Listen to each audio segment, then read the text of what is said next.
I'm going to share with you the conversation I had with our parents, and I'm going to give you information in the set of decisions that we've made in the district in terms of Miramonte. And given the nature of this and how explicit I want to be, I'm going to speak in English, and then if anybody has a question in Spanish, we can translate that. First and foremost, when we met with the parents this evening, primary responsibility, bar none, is safety and support. And that is safety and support for our students and safety and support for our adults. I'm going to talk about our students first, and then I'm going to talk about our adults second, and then I'm going to give you a series of announcements of steps that we're taking.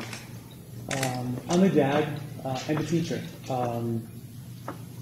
And I can't imagine anything more horrible than the trust that was violated of the students.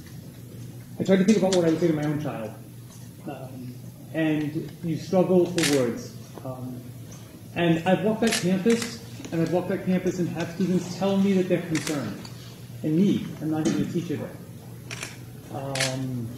Second of all is, I've also walked the campus and seen astonishing teaching and caring and work inside that school. Amazing work. But clearly, several individuals have violated the most sacred trust we have, which is to take care of students when they're given to us. And to that end, here is how we are going to respond.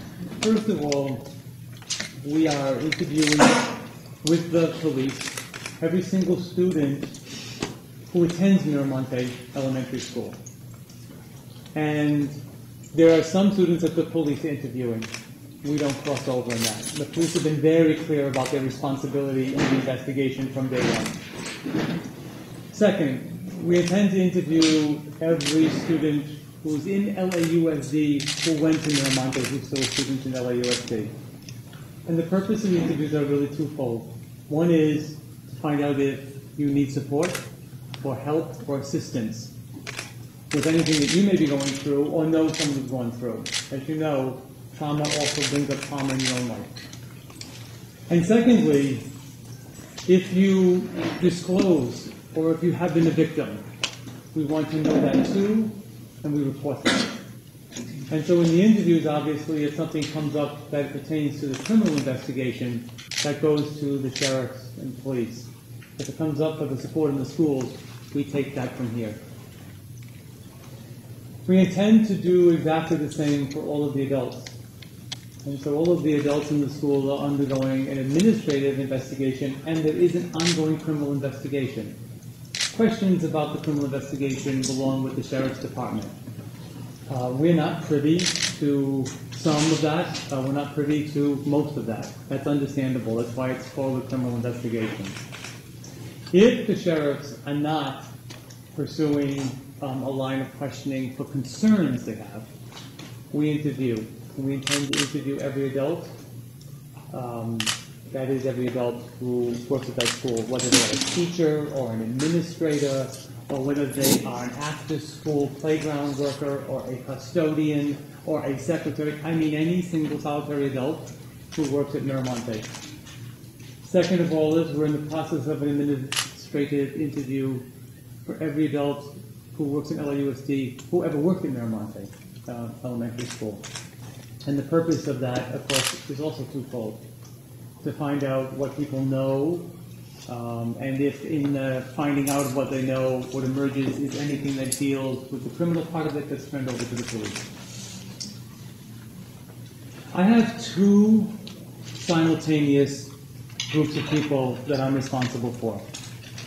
One are the students and their parents and guardians, and the other is the staff at the school. I want to spend a minute or two talking about the staff at the school and my interactions with them. I'm probably mostly overwhelmed by how grieved they are, how upset they are, how broken their own personal trust is. And in many ways, they talk and are victimized. These are people who taught in the school for years and assumed that everybody else was doing good things. And of course, then they find out that that potentially is not true.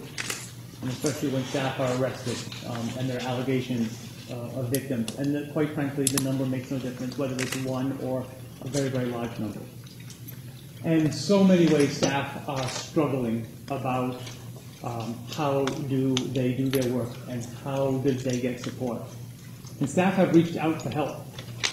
They're having a hard time understanding it, just like students are. I also am in the process, side by side with the police, of dealing with an investigation. And we have to ask staff questions. And we have to take staff out. And you have to do an investigation, as I'm sure you understand. And that is profoundly disruptive to the school. I can't have any more surprises at Miramonte, even though the police will do what they have to do. And if there are no more, thank God, we deal with the horror and the tragedy I have already. And if there are more, then we will have to deal with that. But going through that investigation and the process of doing that, I think has led to a situation at the school that is very disruptive. And so the following set of decisions have been made. I've told you about the set of interviews for students and their support, and I have told you about the set of interviews for the adults in the system and their support. And we've asked our parents to give us, and they have of course given us 2 pupil-free days, and students won't be in school tomorrow and they won't be in school on Wednesday. And during that period of time, what we are doing is that we are relocating the entire staff of Miramonte to another location.